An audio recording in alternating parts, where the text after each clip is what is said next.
Okay, I know it's been a long time since I've done a video, and I apologize for that. Also, as you might be able to ascertain from my cover being open here, my hot tub is currently not working. I need to replace the control pack and heater assembly. And when I do that, I will actually make a video showing you how I do that as well. But today's video is completely unrelated to that, not related to this hot tub. I actually got a new hot tub, an inflatable hot tub, but it's new to me. And it's a brand I've never heard of. I've purchased inflatable hot tubs 2 other times. Both times were Intex. This one is from a company I've never heard of before called Relxtime. They actually sent me this hot tub for free to do an unboxing video and to get it set up and going so that you can see what it's all about and so that I can see what it's all about. I've never actually heard of this brand before, never used their products before, so I want to check it out and see what I think about it. It is a good price on this hot tub, so if you're considering an inflatable, which is a great way to get into hot tubbing, this one might be the way to go. So we're going to unbox it, get it set up from start to finish. You're going to see the whole process here right now. Hi, I'm Jeff Campbell from Hot Tub Owner HQ, and I'm glad to be back with you. Okay, so this is literally the hot tub here in the box. I'm going to set the manual aside. Looks like it comes with a couple of tools and a bottle of test strips there. And I'm going to get everything out and going. I am going to actually set this up directly in front of my hard-sided hot tub. I wanted someplace that was level, but I also wanted it someplace that was fenced for privacy reasons and for liability purposes. Back here is kind of perfect for that because it's already set up for that. And this part of my deck is sunken enough to where it can support the weight of an inflatable hot tub. Obviously, the shell of an inflatable hot tub doesn't weigh anywhere near as much as one like this, but once you get water and people in it, it does weigh a lot. So it's important to make sure, if you're putting it on a wooden deck, that it is able to support that. And if you want to check out more about that and how to know and how to reinforce it, if you do need to reinforce it, you can check out this video right up here on my channel where I kind of walk you through that. But for now, I'm going to go ahead and start the unboxing process of this. I'm not going to bore you with every little thing, but I'm going to stop and show you everything that's important. The rest of the time, I'm just going to either fast forward or just kind of cut to the next part. All right, so more parts here. I'm going to set those aside. I'm going to go ahead and take this cover off. I'm going to set that aside as well. I know I'm a guy. I don't usually read instructions. I don't typically stop and ask for directions, but I am going to actually refer now to the manual so that I can show you that I can actually do that. I'm capable of following instructions. I know that's not a guy thing really, but let's go ahead and do that now so I can see what the steps are. Suggested to keep this indoors if it goes below 50 degrees Fahrenheit. It is still technically wintertime here in Central Texas, but it's probably close to 80 today, so we're fine in that regard. Unbox on the selected site, lay out all the parts on the ground and make sure all the parts are accounted for. Unfold on a clear area, firm, flat, without any sharp objects. If you were putting this on the ground, I don't know if this one comes with a ground cover. The Intex ones do come with a ground cover, which is basically just kind of glorified bubble wrap, honestly. So I don't know yet if this one comes with that, but we're going to find out. I don't really need that, though, for my wooden deck here, and the deck, of course, is level. But it says to unfold it, so let's go ahead and do that before I read anything further. There's a strap that goes all the way around this thing with a little clip here, so I'm going to take that off. Set the strap aside. This looks to be the cover for the inflatable hot tub. I'm going to set that aside. And unlike the Intex machines, looks to me as if the mechanics of this, in other words, the motor, it looks like it's actually built into the shell, which is actually kind of cool. The Intex hot tubs come with a standalone machine that you then have to kind of connect, and it's slightly difficult and cumbersome to connect, in all honesty, and I've done it a few times. So this is better, I think, in that regard.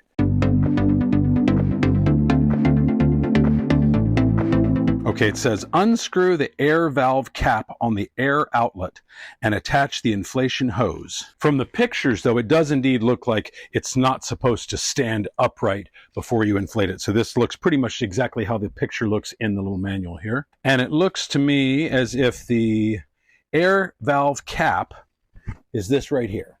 So I'm going to unscrew that just like it instructed. Attach the inflation hose. Make sure it is attached tightly. Does indeed look, though, as if this part probably goes right like that. And it said to make sure it was tight, so I'm going to make sure, I'm going to hand tighten it. I'm not going to use tools, but I am going to make sure that's tight. All right, let's see what it says now. Screw the one-way valve into the spa and unscrew the cap on top. That's referring to this right here. Then connect the other end of the hose from the air inlet to the one-way valve, which is a black screw cap. Okay, other end of the hose.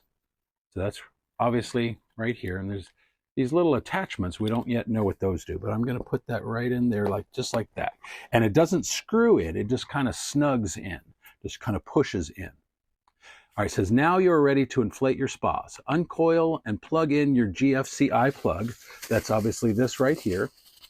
And this is, as with most inflatable hot tubs, a standard wall plug. It's not a 220, it's not a 30 amp or 50 amp. This is a standard wall plug. Should fit into any plug that you have out here. This comes with a GFCI breaker built in.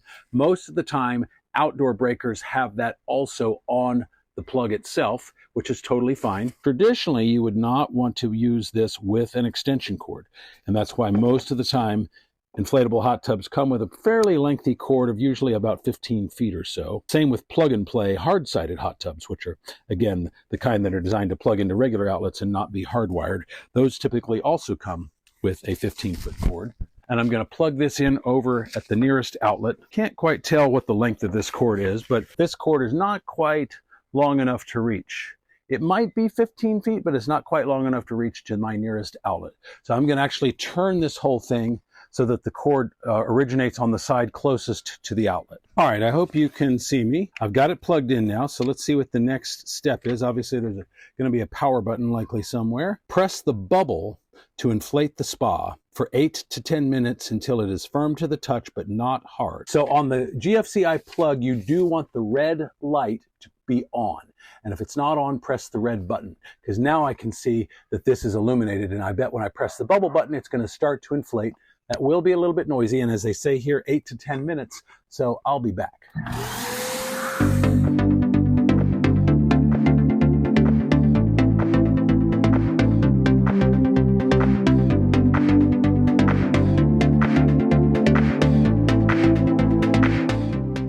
So it said 8 to 10 minutes. It hasn't been anywhere near that long, probably close to half that, but it is feeling pretty firm, as you can see. Now, it did say to make sure that it wasn't hard, but that's obviously a little subjective. But since it said 8 to 10 minutes, I'm definitely going to let it go a little bit longer. But it's feeling pretty good. Let me see if I could actually sit without it collapsing. And yes, it's a little soft and squishy, but I can sit on it. There's 4 little corners where there's seats that inflate also. That's a nice touch, which the Intex did not have. I'm going to do the sit test on the wall again, see if it's any sturdier than it was a minute ago. And kind of about the same, but it'll support my weight without collapsing though. It'll let this thing go a little bit longer. So I think we're ready to turn this thing off. To turn it off, we simply press the bubble button again. There we go. I didn't press it hard enough the first time. Now we just need to disconnect that hose that we connected earlier.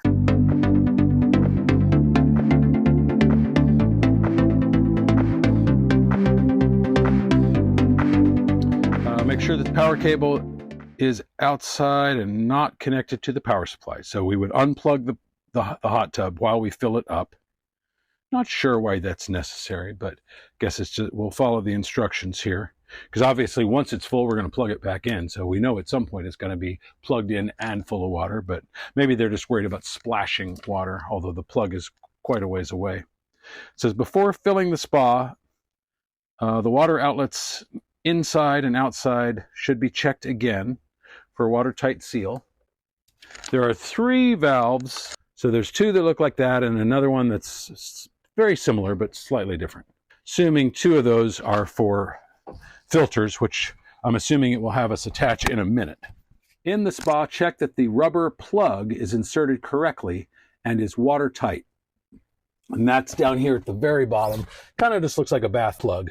That's what the piece looks like. It just kind of pushes into the very bottom plug, just like plugging up a bathtub.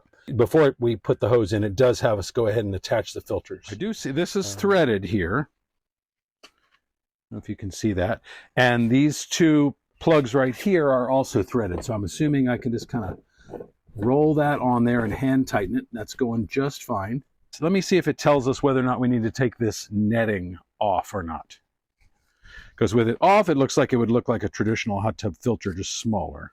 Attach the filter by screwing it clockwise, do not over tighten, then slide the filter cover on.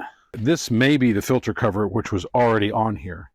So I'll see if I can determine if that's what they mean or not. The cover retains hair and coarse dirt particles that would otherwise contaminate your filter more quickly. So I do think that is indeed what this mesh netting is. And again, already on there, we don't need to attach it. So I'm going to screw this filter on now. And again, these just kind of go on there. You're turning it clockwise and your hand snugging it. You're not like over tightening it, and you're certainly not using tools. Now I'm going to go get my hose and we'll start the process of filling this thing up. My normal hot tub takes about an hour to fill up. I'm assuming this is probably going to take up closer to 30 minutes because it's significantly smaller. Okay, I've got the hose going. Okay, we're about 10 minutes in, so you can see it hasn't filled up that much. And obviously there's the flow rate coming out of my hose in addition to the size of the hot tub that affect that. So we'll see. Okay, you can see it's looking pretty full now. It's been about 30 minutes. The next step is going to be to get the heater going. So let's see what it has to say about that. When the water reaches the minimum water line, press the heater button. So there's the panel right there. The heater button is just the one with the flames. Now, unlike regular 220 volt hard-sided hot tubs, you don't want to turn the jets on while you're running the heater because they can't both operate at the same time. So you've got to have one or the other. So once it's at the regular temperature and you get in, you can turn the jets on. Just know that the temperature could go down slightly if the ambient air temperature is cool and you're in there for a long time. But for now, this is all we can do. However, it does say here in the manual to speed up the warming process, place the cover on to reduce heat loss. So let's go ahead and get that cover going. I will also say that with the Intex hot tubs I've purchased, they did often take a very long time to heat up. I would say minimum 15 hours, if not 24 hours, again, depending upon the ambient air temperature. The high temperature was probably close to 80. Right now it feels about like maybe in the mid 70s. And I don't know what the low is going to be tonight. I will also say though that the Intex hot tubs come with what they call a bladder, which is basically like a little inflatable thing that floats on the surface of the water that goes under the cover. This does not appear to have that, although I still don't. This may be the ground cloth, which I didn't use, although I didn't also see it mentioned in there, but it doesn't look like there's what they call a bladder for the Intex ones. So I don't know how that will affect the ability to heat up. But I'm going to go ahead and put this cover on as they suggested.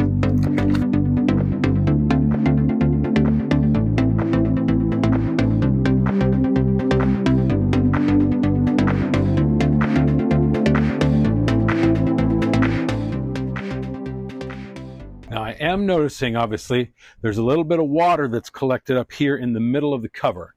So I do need to kind of like allow that to drain back in order to be able to clip this fully. So let's see if I can do that. I will say that the bladder that the Intex hot tubs come with does sort of prevent this issue. Not saying they're a superior hot tub, but it did make it a little bit easier to put the cover on without it collecting water in the center like that. And my job with this video, I mean, they did send me this hot tub at no charge, but my obligation with any video is to show you exactly what I think. Good, bad, and ugly. And so far, I am actually really impressed with this hot tub. I just think this aspect is slightly challenging. But I did get most of the water out. Now I'm gonna clip this, pull it kind of taut over this way and around the corner, get it nice and tight. So this is gonna take a while to heat up. So I will be back and I'll see you in a little bit. Okay, I just wanted to do a quick check. It's been 8 hours since I powered the heater on. Let's see what it's reading. 84. So it is a chilly night tonight though. Okay, it's now been about 17 hours since we powered on the inflatable hot tub. Let's take a look and see what the temperature is right now. Okay, hopefully you can see that with the glare of the sun, but it's reading 96, which is pretty good for the amount of time it's been, considering this is an inflatable. Okay, It's now been about 20 hours since we turned the heater on, and let's take a look. And I'm going to reposition the camera so you can see this, but it is reading 100, which is exactly what I have it set to. So that's perfect. I do love this control panel here. I feel like it's a lot easier to deal with and read than the one that comes with the Intex hot tubs, which again is in a separate unit. It's not built into the hot tub the way this one is. And I actually like this a lot better. The buttons, you can see there, they're very simple. They've got the little icons, but it also tells you what it does underneath. And the Intex is not like that. I'm going to feel the water here. The water feels really nice. I'm going to go ahead and lift the cover back so you can see a little bit better. And I'm going to turn the jets on so we can kind of see how powerful that is. It's going to be a little noisy here. Jets obviously are the bubble button right there.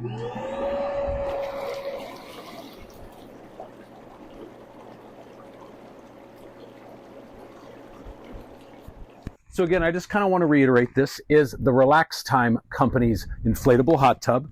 Not a brand I was familiar with until they reached out to me, asked me to do this review video for them.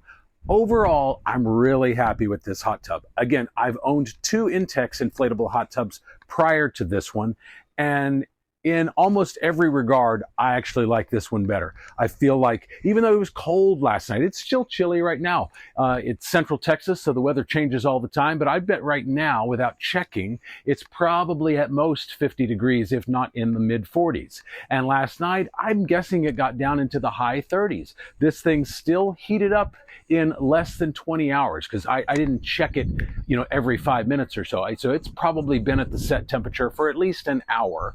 And the Intex hot tubs I've had did not heat up that quickly. They took longer, even in warmer weather. This one does claim to have a rapid heating system, and obviously that's true. And I'm assuming it still has a 1 kilowatt heater, which is what most inflatable hot tubs have, but still this thing heated up quite nicely, relatively fast. Not as fast as a hot tub like this, but you wouldn't expect that from one that just plugs into the wall.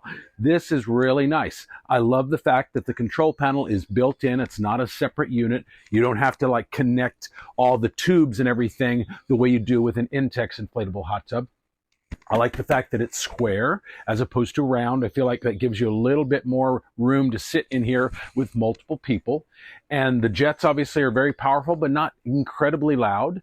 And it comes with that cup holder that I showed you earlier in the video. So overall, I think this is a really nice hot tub. It does feel really sturdy. Putting it together, getting it out of the box, inflating it, all of that felt really, really sturdy. I'm really impressed with this thing. And prices obviously are going to vary depending upon where you live and shipping costs and things like that. But it does appear to be that it's typically around or under $500, which is a great price. And a lot of the Intex hot tubs are higher than that. So if you're looking for an inflatable hot tub, I actually do think this is really good value here. I think this would be a really good one to get. If you're looking for an inflatable hot tub, it's a great way to get into hot tubbing without the expense of one like this. Again, you can get into this for probably somewhere around $500. That's simple. That's easy. Almost anybody can afford that, as opposed to 5, 10, 15, 20,000 for one like this. It's a no-brainer. So I'm going to include a link to the company